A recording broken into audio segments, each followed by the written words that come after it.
네, 첫 주제는 민주당 박지원 대전으로 잡았습니다. 박지원 위원장의 86 용태론을 두고 지금 민주당이 둘로 갈라지고 있는 모습인데요. 이 부분에 대해서 짧게 좀 여쭤보겠습니다. 그러니까 메시지를 낸 시기가 부적절했다, 전략적으로 좀 미숙했다라는 얘기도 있고요. 메시지 내용이 좋다, 또 아니다라는 얘기도 있습니다. 그걸 종합적으로 봤을 때 박지원 위원장이 사퇴해야 된다고 보시는지 평가를 해주신다면.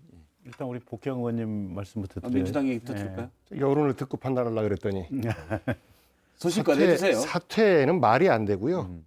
저는 박지원 위원장이 처음에는 굉장히 소극적으로 위원장의 역할을 수행할 것이다 이렇게 추측을 했었는데 처음 나오자마자부터 자기 목소리를 다 냈던 거 아니겠습니까? 그래서 국민의힘의 이준석 대표가 이준석 대표를 겨냥한 박지원 위원장의 영입이다 이렇게 봐서 그런지 초창기에 박지원 위원장에 대한 공격을 많이 했어요. 꿋꿋하게 버텼거든요. 그리고서 지금도 어떤 정치적인 감각이나 이런 것을 가지고 어떤 발언하는 것이 아니고 그야말로 정치에 물들지 않은 순수한 청년의 생각으로 지금 이야기를 하고 있는 거예요. 그러다 보니 그 순수한 청년의 생각은 장기적으로 볼 때 다 맞는 말인데 막상 지금 치열한 전투를 목전에 앞둔 지금에 있어서 이 돌다리를 건너가야 더 미래를 갈 수 있는데 이 돌다리에 대해서는 아무런 언급이 없었기 때문에 이 바로 다음번 행보를 할 이 돌다리를 건너는 데에는 지금 그 말씀은 사실 적절치 않을 수 있다. 이런 지적들이 있는 거거든요. 종합적으로 봐서 일단 복경 의원님은 박지원 위원장 편. 그냥 저는 그거 뭐 편은 아니고 만약에 민주당이 박지원 위원장을 품으로 안지 못하면 저는 민주당의 미래는 없다고 개인적으로 없다. 생각을 해요. 박원석 의원님은 어떻게 보세요? 비슷한 생각인데요. 제가 지난번에 그 말씀을 드렸어요. 당장 박지원 위원장의 메시지가 나온 날 윤호중 공동비대위원장이 그건 개인 생각이다. 이렇게 이제 일축했잖아요. 그때 못됐다고 참 하셨죠? 못됐다고 저는 생각을 했습니다. 그 정도는 사실은 품어 안아서 당내에서 소화할 수 있어야 되고 저렇게 뾰족하게 당 지도부내에 이견을 노출하는 방식이 아닌 다른 방식으로 얼마든지 박지원 위원장의 문제의식을 해소할 수 있는데 저는 오히려 정치를 오래 하신 윤호중 대표가 조금은 좀 속 좁게 대응을 했다 이렇게 생각을 하고 박지원 위원장이 물론 이제 방식이 좀 거칠고 시기적으로 선거를 앞두고 있기 때문에 자칫 이게 좀 힘을 빼는 그런 어떤 모습으로 비춰질 수도 있으나 그 내용을 읽어보면 틀린 말이 하나도 없어요. 진즉 민주당에서 대선 이후에 그런 메시지가 나왔어야 마땅한데 책임 있게 그런 메시지를 냈어야 될 사람들이 내지 않음으로 인해서 사실은 대선에 대해서 책임이 없는 민주당의 오늘의 모습에 대해서 별다른 책임이 없는 박지원 위원장이 그 목소리를 낸 거 아니겠습니까?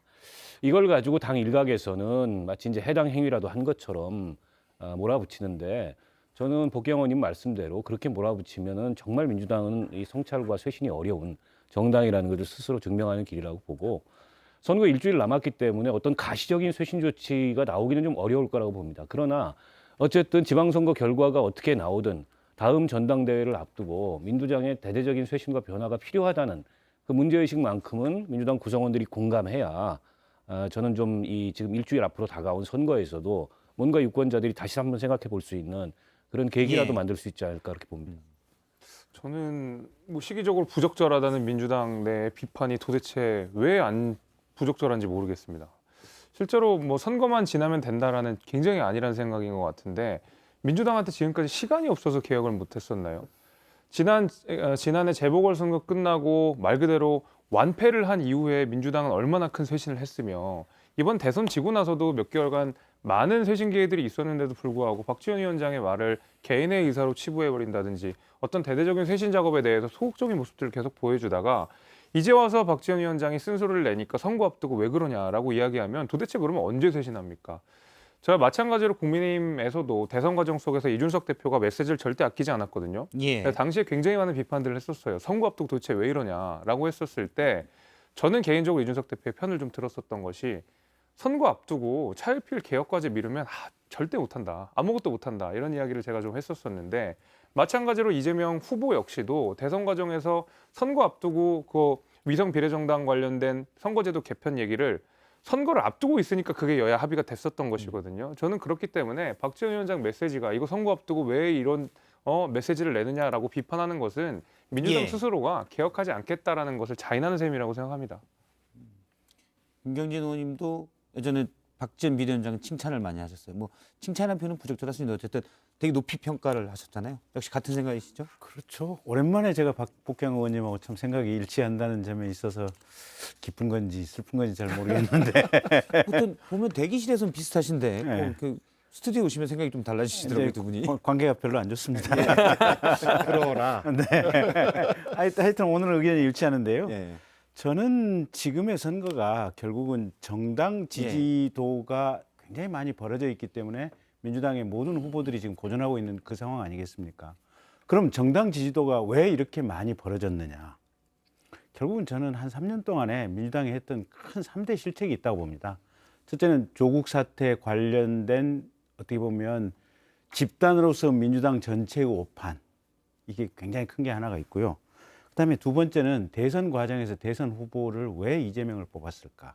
이 부분은 제가 말씀드리기는 조금 거북할 수도 있겠지만 그게 또 집단으로서 민주당의 큰 실책. 마지막으로는 얼마 전에 있었던 검수완박 입법 강행. 이것도 저는 큰 실책이라고 봅니다. 이 세 가지가 이 큰 기둥이 누적되면서 민주당의 정당 지지도가 지금 이 정도로 나락에 떨어졌는데 예. 이 의사결정을 한 주체와 맥락은 결국은 586들입니다. 그러면 이 586들이 쇄신이 되어야만 민주당이 그나마 회생할 수 있는 기회가 생기고, 그래서 선거에서 가장 중요한 것은 결국은 기반이고 흐름이고 분위기인데 그와 관련된 얘기를 박지원 비대위원장이 정확하게 하고 있다. 저는 그렇게 보고 있습니다. 예. 일단 내부는 저희 썰전 라이브의 목요일 패널 내부는 다 박지원 위원장이 잘했다라고 일단 평가를 하셨습니다. 그러나 잠시만요. 근데 다른 의견이 국민의힘 내부에서도 물론 민주당에서 반대하는 의원들도 꽤 있고요. 국민의힘에서도 또 다른 얘기를 했는데 하태경 의원이 이거는 박지원 비대위원장이 개인적으로 사실 정치적 목적이다라는 분석을 또 했어요. 잠깐 들어보겠습니다. 잘못했다고 반성 안 하잖아요. 그러니까 이게 아주 좀 노회한 정치꾼의 반성이지 개혁 세력의 진심 어린 반성이라고 좀 보기는 좀 어려워서 전 후한 점수를 주기는 어려워요. 아니 송영길 대표가 대선 때 한 이야기랑 똑같잖아요. 송영길 대표가 용태론? 그 대선 국면 때 586 용태론 이야기를 했다가 본인이 지금 출마한 거 아닙니까? 본인만 뜨고 네. 실제로는 민주당 이루어지는 것도 하나도 없고. 근데 딱 그 이제 민주당의 리틀 송영길 같은 행태를 보이고 있는 거고요. 네, 박지원 위원장의 반성이 리틀 송영길이다. 일단 반성하고 본인은 정치적 욕심이 있다라는 식으로 분석을 했습니다. 어떻게 보십니까? 그 윤호중 비대위원장 못지않게 못된 얘기를 지금 하태경 의원이 한 것 하태경 같아요. 의원, 예. 그러니까 박지원 비대위원장은 정치 경험이 없잖아요. 뭐 노회할 이유가 없습니다. 그리고 당내의 어떤 주류의 목소리와 궤가 전혀 다른 얘기를 하고 있는데 그걸 가지고서 마치 선거 앞두고서 유권자들의 눈가림하려고 저런 젊은 비대위원장이 저런 얘기를 한다는 식으로 평가하는 건 아무리 상대당이지만 제가 보기엔 적절치 않은 것 같고요. 아니 전략적으로도 국민의힘에서는 민주당의 내분을 적극적으로 이용해야지 다 같이 내가 보기엔 진정성이 없다 이렇게 몰아붙이면 그 전략적으로도 유리하겠습니까? 예. 하태경 의원이 평소에 그런 어떤 전략적 판단을 잘하는 분인데 저희 얘기는 별로 설득력이 없네요. 혹시 반박하실 게 있으십니까? 김재섭 저는 전 약간 오히려 예를 들어 하태경 의원이 평소에 전략적 판단을 잘한다는 부분에도 반대. 그것까지는 제가 판단하기에는 제 판단력이 잘 미치지 못하는군요. 못하기 때문에 아닙니다. 혹시나 해서 저의 판단력이 거기까지는 미치지 못하기 때문에 말씀드리긴 좀 어렵지만 사실 이제 하태경 의원이 그 전선을 복잡하게 만드는 것 같아요. 민주당의 전선을. 사실은 누가 봐도 명실공히 이거는 내분 상황이거든요. 근데 국민의힘에서는 이준석 대표의 메시지도 비슷해요. 보면은 그러면은 586 용퇴하고 나면 남는 사람들이 김남국, 고민정 의원인데 그거 괜찮습니까? 라고 하면서 오히려 약간 그 민주당의 갈등을 가속화시키고 있거든요. 전 하태경 의원도 이런 맥락이라고 생각해요. 그래서 불난집의 부채질. 그렇죠. 저는 그런 의미라고 생각을 해서 오히려 전선을 굉장히 막 또 흐트러뜨기도 하고 다시 또 뚜렷하게 만들기도 하고 국민의힘이 오히려 거기 지금 바람을 좀 불고 있다. 저는 오히려 그렇게 봅니다. 그러니까 좀 더 표현을 조금 수정을 하자면 불난집의 부채질이라기보다도 이게 뭐랄까 썩어 있는 그냥 기둥 상태로 오래 가는 것이 편하다. 더 과격한. 복경 의원님이 반박을 하셔야 될 것 같아요. 제가 썩어 있는이 아니고 네. 어쨌거나 대선 패배한 정당의 일반적인 모습입니다. 지난번 5년 전에 탄핵 이후에 혼란의 도가니 속에 빠졌던 지금의 국민의힘, 사실 이거보다 더 어려웠었죠. 개파 간 갈등, 뭐 없는 집에서도 서로 하나라도 더 가지려고 했던 그 갈등. 하지만 저희는 그것과는 좀 다른 거 아니겠습니까? 장기적으로 볼 때 쇄신의 걸음을 지금부터 시작해야 되느냐, 아니면 목전에 있는 선거 잘 치르고 나서 해야 되느냐, 이런 건데, 정상적으로 보면 대선 끝나고 나서 민주당의 쇄신 작업이 진행됐어야 되는데, 사실 6월 1일 지방선거가 불과 2달밖에 안 남은 상황에서 대선이 끝났기 때문에 바로 선거 모드로 전환할 수밖에 없는 상황이었다. 그리고 윤석열 신임 대통령이 당선되자마자 국민 통합의 메시지보다는 지지층 결속의 메시지를 주로 냈지 않습니까? 저는 그것도 선거와 결코 무관하지 않다라고 생각해요. 보통 보면 당선되고 나면 패배자를 끌어안는 모습들을 보이는데 지금까지 그렇게 안 했었거든요. 그래서 지금까지 민주당의 패배한 정당으로서의 쇄신 작업이 부족했다라는 질책에 대해서는 달게 봤지만, 그것이 목전에 있는 선거 때문에 늦어졌다라는 말씀드리고, 그리고 그 선거 끝나고 나서 8월 달까지 전당대회를 준비하는 과정에서 수많은 목소리가 쏟아져 나올 겁니다. 아마 지금보다 훨씬 더 많은 예. 거친 언사들도 있을 것이고 지지자들 간의 어떤 의견 대립도 커질 것인데, 그러한 갈등의 표출 과정을 통해서 치유와 또 새 출발의 과정을 걷게 되지 않을까, 이렇게 저희 근데 전망하고 있습니다. 문제가 예를 들면 쇄신을 하면 진다라고 이미 답을 좀 정해놓으신 것 같아요. 그러니까 쇄신이나 비판, 내부 비판을 하게 되면 이번 선거를 망친다라고 이제 전제를 하고 말씀을 하시는 것 같은데, 제 생각은 그렇지는 않거든요. 오히려 저렇게 비판의 목소리가 나오니까 민주당을 찍어야 될지 말아야 될지, 원래는 민주당을 지지했지만 이번에 국민의힘을 찍어야 될지 말아야 될지 고민하는 사람들을 다시 한번 민주당한테 눈을 돌리게 하는, 저는 작업 중에 하나가 박지원 위원장의 비판 메시지, 내부 비판이라고 생각하거든요. 근데 이제 복귀영 의원님 말씀하신 내용을 보면 지금 내부 비판을 하면 당연히 진다, 이걸 전제를 해놓으니까 민주당에 있는 지금 후보자들도 그렇고 국회의원들도 그렇고 이 비판에 대해서 받아들이지 못하는 것 같아요. 조금 약간 이런 그 복귀영 의원님의 말씀을 통해서 왜 지금 민주당에 이렇게 자중질환이 일어나는지를 제가 좀 알 것 같습니다. 예. 김재섭 비대위원님은 하태경 의원과도 친하시죠? 뭐 친하다고 할진 잘 모르겠습니다. 네, 네. 아니 좋아합니다. 원래 이해관이시니까 이준석 대표가 하태경 의원과 또 친하잖아요. 그래서 네. 하태경 의원은 네. 배드캅, 김재섭 비대위원은 굿캅 역할을 제가 좋아합니다. 해서 여쭤보는 친한 건 모르겠지만 좋아합니다. 네. 하태경 의원도 586인데 예. 이제 국민의힘으로 넘어간 586이기 때문에 본인은 쇄신 대상이 안 될 거라고 생각하는 모양일 수도 있지만, 예. 혹시라도 불똥 튈까 봐 이런 말 할 수도 있겠다라는 생각을 잠시 해봤고요. 어쨌든지 간에 선거라고 하는 것은 사실 또 하나의 평가인데, 평가를 앞에 두고 인적 쇄신 작업은 불가능한 겁니다. 현실적으로 대상이 되고 있는 송영길 후보, 또 지역에 있는 여러 후보들이 대부분 50대고 민주당에는 과거에 민주화운동의 청년 시절 예. 몸을 담았던 사람들이 많이 있거든요. 그분들이 모두가 다 용퇴 대상이고 쇄신 대상이다라고 한다면 당장 선거를 어떻게 치르겠습니까? 그리고 박지원 위원장도 586을 모두 다 그렇게 도매금으로 보지 않는다라는 입장을 밝히고 있어요. 그렇습니다. 예. 아니 그래서 이제 어떤 지적이 나오냐면, 박지원 위원장의 메시지나 그 당 내부를 향한 비판의 목소리 혹은 어떤 쇄신의 요구 맞는데 너무 늦지 않았냐, 이런 지적이 있어요. 이미 사실은 뭐 이재명 후보도 출마하고 송영길 대표도 출마하고, 오히려 박지원 비대위원장이 적극적으로 저런 목소리를 지방선거 이전에, 즉 대선 직후에 일찌감치 냈더라면 지금 민주당 이 지방선거에 부담이 되고 있는 여러 가지 모습들이 나오지 않지 않았겠냐, 예. 이런 지적도 있거든요. 그래서 이제 타이밍 문제를 얘기하는 거예요. 옳은 얘기임에도 불구하고 지금 타이밍은 어떻게 보면 늦었고, 어떻게 보면은 선거 일주일 앞이기 때문에 좀 이제 좀 공허한, 메아리 없는 그런 외침이 될 수도 있지 않느냐, 이런 지적이 예. 저는 있다고 보고, 저는 이제 한 가지 걱정되는 건 그런 겁니다. 민주당이 2017년 이제 탄핵 이후에 집권을 해서 초기에 문재인 대통령이 굉장히 높은 지지율을 또 올렸고, 그리고 이제 국민들의 적폐청산에 대한 기대, 뭐 나라다운 나라를 만들어 달라는 기대, 이런 것들 속에서 출발을 했는데 점점 더 민주당이 이제 다양성이 없는 정당이 돼갔어요. 다양성이 없다는 것은 내부의 이견을 용납하지 않는 정당이 돼갔다는 거죠.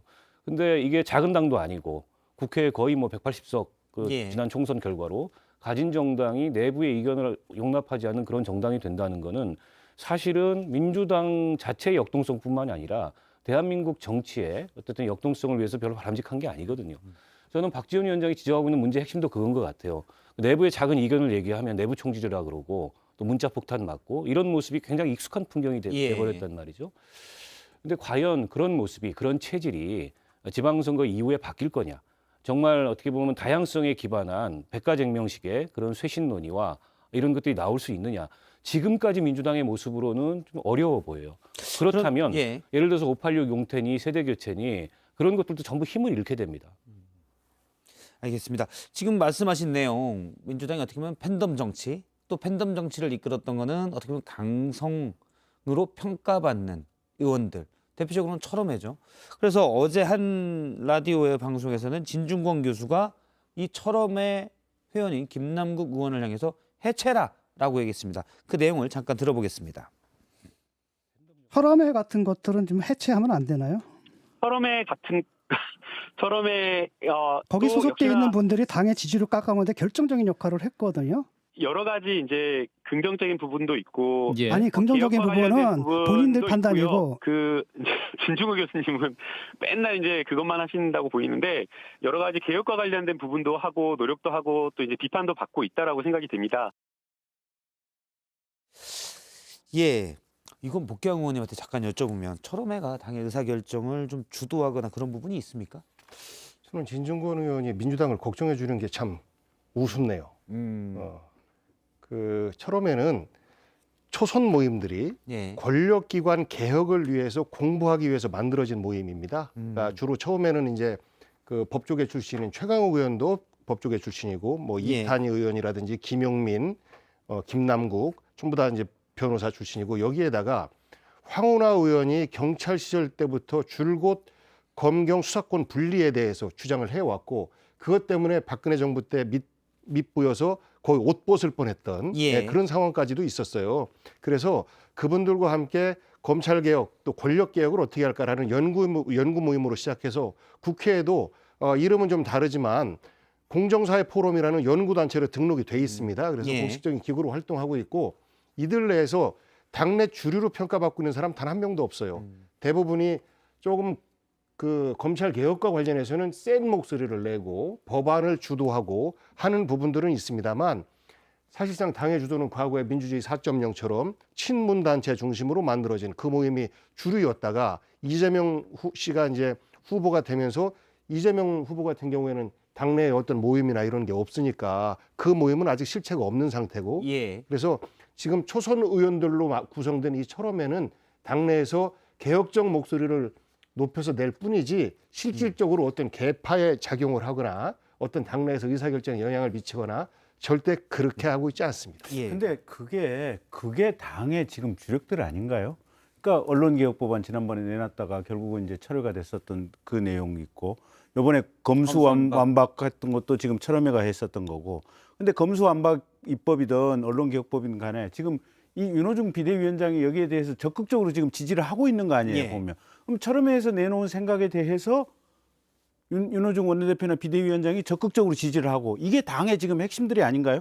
그리고 이분들이 법사위에 들어가서 지난번에 한동훈 인사청문회 할 때 보면 무능함의 극치잖아요. 제대로 질문도 꺼내지도 못하고 그 전에 문제는 많다 그러는데 청문회 현장에서는 문제점 국민들에게 보여주지도 못하고 그러니까 피상적으로 실체의 본질을 깊이 꿰뚫지도 못하면서 개혁이라는 구호나 단어 하나만 가지고 대한민국을 지금 망가뜨리고 있는 이 세력과 집단이 지금 이 철험의 분들이고 이분들이 결국은 윤호중 비대위원장하고 거의 모든 것을 일치하고 있어서 민주당을 잘못된 방향으로 끌고 왔던 그런 분들 아닌가요? 일단 검수완박을 주도했는데 박지원 비대위원장은 검수완박을 강행해서 지지율이 떨어졌다라고 언급한 바 있습니다. 예. 근데 저는 뭐 철험의 문제라기보다도 조국 사태 이후에 일종의 이제 정당으로서 민주당의 정치적 이성 이런 것들이 많이 흐려지고 어떻게 보면 좀 마비된 게 가장 핵심적인 원인이 아닌가 싶고요. 사실 철험에만 문제겠어요. 이번 검수완박 추진 과정을 보면 당내 아주 극소수의 의원들만 그에 대해서 문제의식을 갖고 있지 대체로 민주당 내부에 거의 이견이 없었습니다.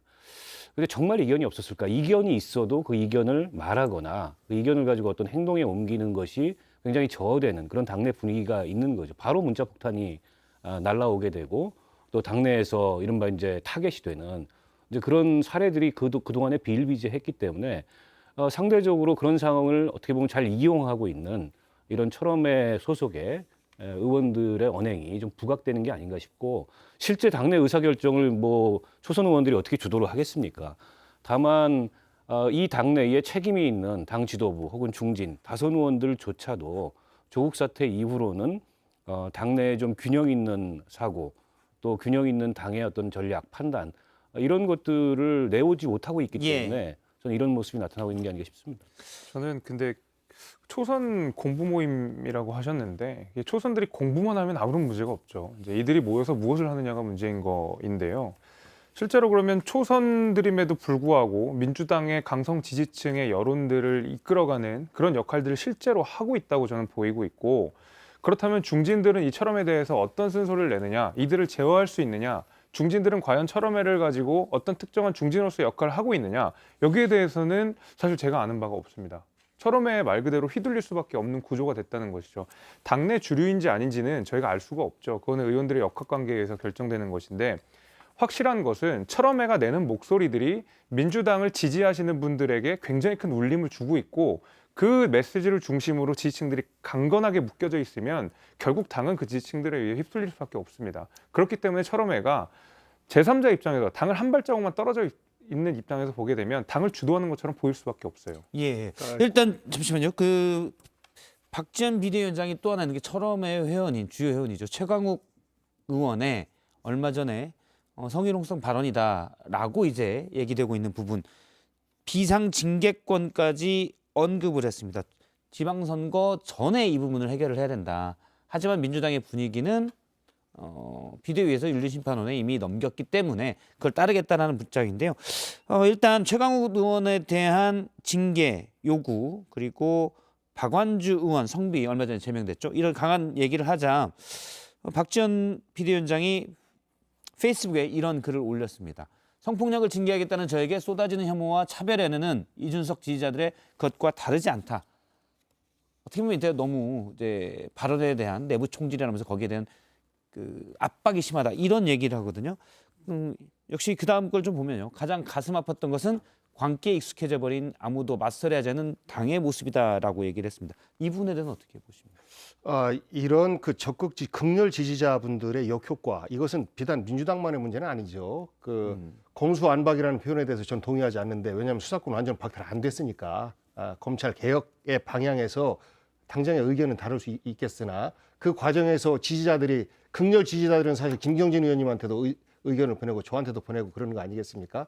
마찬가지로 지난번에 윤석열 대통령 성조기 그 미국 국가 올릴 때 경례를 한 것을 보고 그쪽 극렬 지지자들은요, 차라리 미국에 한 주로 편입됐으면 좋겠다, 이런 사람들도 있어요. 그런데 지금 사실 민주당의 극렬 지지층에 대해서 사실 이 조명을 더 많이 하고 이들의 목소리에 대해서 집중적으로 비판을 하고 있는데, 이들의 긍정 부정의 효과는 있다고 생각해요. 다만 자기들의 의사 표현을 할 때 좀 점잖게 했으면 좋겠다, 상식적으로 했으면 좋겠다라는 바람을 갖고 이 분들이 제대로 건전한 활동을 하게 되면, 저는 정치인 중심의 정치가 아니라 적극적으로 참여하는 유권자 중심의 정치로 바꿀 수가 있는데, 그러기 위해서는 표현의 문화를 좀 바꿔야 되는 이런 교훈을 여기서 좀 얻을 수 있고, 박지원 위원장이 이렇게 분노하고 화가 나는 거 당연합니다. 바꿔야 되는 문화인 것 인정하고, 이것에 대해서 기성 정치인들이 이런 뭐 팬덤이라고 한다면 이 팬덤들의 행태에 대해서 동의하느냐? 절대 그렇지 않고 이들을 이용하지도 않습니다. 두려워하지도 않습니다. 다만 이들과 어떻게 이들의 공감을 끌어내면서 정치를 할 수 있을까라는 고민들은 일반 유권자를 대하는 모습과 똑같은 것이죠. 그리고 초선들이 왜 나서느냐? 뭘 한다고? 그럴 수 있어요. 그런데 청년이 세상을 바꾸는 메시지를 낼 때 그 세상의 앞길이 보이는 것이고, 마찬가지로 국회의 정치 문화도 초선들이 철모르는 목소리를 낼 때 사실 국회 문화와 정치 문화가 바뀌어지는 것이라고 생각해요. 그래서 지금 이런 것들이 갈등이 아니고 저는 우리 정치가 성숙해 가는 과정이다, 이렇게 해석하고 싶어요. 알겠습니다. 뭐 또 의견을 내실 분이 그 철모르는 게 정말 절실하게 필요한 부분에 있어서 용기를 가지고 행위를 한다, 이거는 박수 칠 만한 일이죠. 근데 철모르는 게 실은 본질에 대해서, 내용에 대해서 잘 모르면서 우격다짐으로 밀어붙여서 나라와 국가의 시스템을 절단을 낸다. 이건 나라가 망조로 가는 길입니다. 그거에 대해서 제가 근데 과거에 지금까지 우리 대한민국의 국가적 개혁과제, 사회적 개혁과제에 대해서 국민의힘이 단 한 번이라도 앞장서서 주장을 한 적이 있었던가요? 늘 뒤따라와서 이렇게 하면 나라가 망가진다라고 했었어요. 지난번 민주화 과정도 그랬었고 국정원법 개혁 과정도 그랬었고 그랬었습니다. 그래서 지금 이 검찰 개혁 법안을 추진하는 과정에서 국민적 동의 과정을 제대로 얻어내지 못했다라는 비판에 대해서는 저희가 달게 수용하지만 이것이 과연 역사적으로 어떤 평가를 받을지에 대해서는 저는 역사의 숙제라고 생각하고 이것을 정치적 셈법만 우리가 생각하고 있었다면 이렇게 강행 안 하죠. 하지만 윤석열 정부 5년 동안 개혁은 후퇴할 수밖에 없기 때문에 이것에 대해서 상징적으로 앞으로 나가는 모습을 정치적 이익과 불리함을 따지지 말고 앞으로 가자라는 결기가 있었던 것이다라는 것을 말씀드리고 그런 사정을 나라를 망가뜨리려고 했다 매번 이렇게 주장하는 것은 저는 예의가 아니라고 아니 생각합니다. 저는 근데 말씀하신 부분에 동의하기 좀 어려운 게 국민의힘이 개혁까지 안 했느냐 저는 이거는 정말 문재인 정부에서 비판을 받아야 되는 내용이라고 생각하거든요.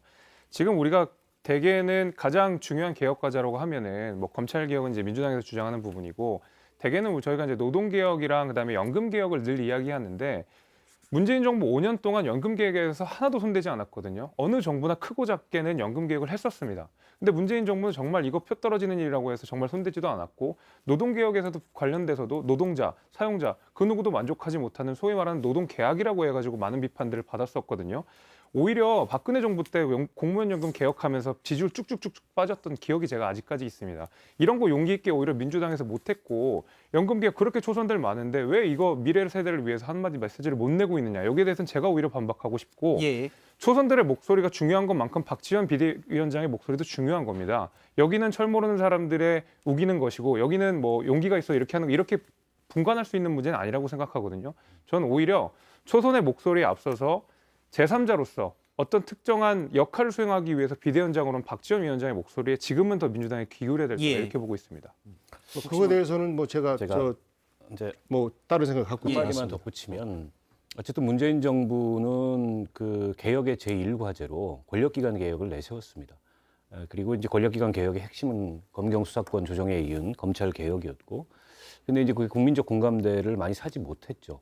그리고 그걸 추진했던 과정도 사실은 이 정권 교체가 된 이후에 지난 5년 동안 시간이 있었는데 적어도 검경 수사권 조정 이후에 2년이라는 시간이 있었는데 그 시간 동안에는 뭐 추진하지 않다가 선거에서 막상 지고 물론 우려는 더 커질 수 있습니다. 검찰총장 출신의 대통령이 됐기 때문에 그 서둘러 추진하는 그 방식에 대해서 여러 가지 지금 국민들의 비판이 겹쳐져서 지금 지지율 하락과 지방선거에서 어려움으로 나타나고 있는 거라고 보는데 이를테면 다른 개혁에 있어서는 민주당의 철험회와 같은 그런 초선 의원들이 어떤 모습을 보였는지는 문제제기하지 않을 수 없어요.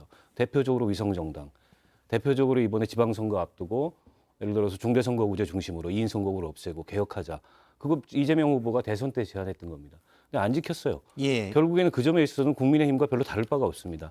양당이 또다시 담합하고 또다시 2인 선거구들 다 되살려가지고 지금 전국에서 무투표 당선 지역이 속출을 하고 있습니다. 그러니까 이게 사실은 개혁이라는 게 선택적으로 어디에 있어서는 개혁적이고 어디에 있어서는 기존의 기득권을 지키려고 하고 이건 개혁의 모습이 아니죠. 근데 철저하게 자신들의 기득권을 지키는 데 있어서는 조용했다. 철험회와 같은 그 아까 철없는 초선 의원들이라고 표현을 하셨는데 그게 과연 두려움을 모르고 철이 없는 모습인가? 저는 그렇지 않다고 봅니다. 이거 하나만 제가 여쭤볼게요. 그 박지원 비대위원장에 대해서 정성호 의원이 박지원 비대위원장은 팬덤 정치를 강하게 비판을 했고요. 사실 이제 실제로 이재명 지금 총괄선대위원장이 박지원 비대위원장이 그제 팬덤 정치를 강하게 비판한 바로 다음에 그 제명인의 마을에서 그 이른바 지지자들인 개딸들에서 고마움을 표현하기도 했거든요. 그래서 이건 뭔가 있는 거 아니냐 얘기했는데 최측근으로 분류되는 정성호 의원이 또 박지원 비대위원장의 응원을 했거든요. 이거 어떻게 해석해야 될까요? 저는 그게 선배로서의 일반적인 모습이라고 생각해요. 현재 생각이 완전히 틀린 것이 아니고 다른 것인데 어떤 것을 우선순위에 놓느냐의 차이인데 이것을 가지고 지금 이제 팬덤이라고 불려지는 그런 정치의 모습은 요만큼만 달라도 막 죽일 듯이 틀린 것이다라고 주장을 하고 당신은 안 돼. 이런 모습에 대해서 극단적으로 어느 한 편을 들기는 어려운 상황이고 결국은 양쪽을 다 우리는 한 식구입니다라는 메시지를 보내는 것이 저는 바른 정치라고 생각하고 그것이 선배 정치인의 모습이다라는 생각을 갖고 제가 있고. 여쭤본 거는 이제 일반적으로 물론 지금 뭐 민주당 내 개파가 상당히 분화가 됐고 이전에 친문이 단일색은 아니지만 86 그룹이 친문에 많고 또 친 이재명 후보의 의원들이 또 있어서 일부에서는 이런 시각으로 해석을 하거든요. 박지원 위원장의 강한 비판이 친문 그룹을 향한 것 아니냐. 사실 권력 투쟁의 일부가 아니냐는 해석도 있는데 따지고 보면 근데 또 이재명 후보는 맞듣지 않나 하는 것 같고 이재명 후보의 측근인 정성호 의원은 또 응원하고 있고 이런 모습이 좀 의아하게 보는 분들이 있어서 여쭤봤습니다. 솔직히 현장에서 뛰고 있는 이재명 후보는 부담스럽죠. 이런 상황이. 그러니까 이제 이것을 어떻게 무마를 시킬까라는 메시지를 낼 수밖에 없는 것이고 예. 박지원 비대위원장의 이재명 어떤 그룹의 말을 듣고 정치한다면 지금 이렇게 할 이유가 있겠습니까? 예. 그야말로 때묻지 않은 청년의 목소리를 내고 있는 중이다. 이렇게 보는 것이 맞는 것 같습니다. 알겠습니다. 그러면 지금까지 이제 박지원 비대위원장 얘기를 좀 들어봤고요. 다음 주제로 넘어가겠습니다.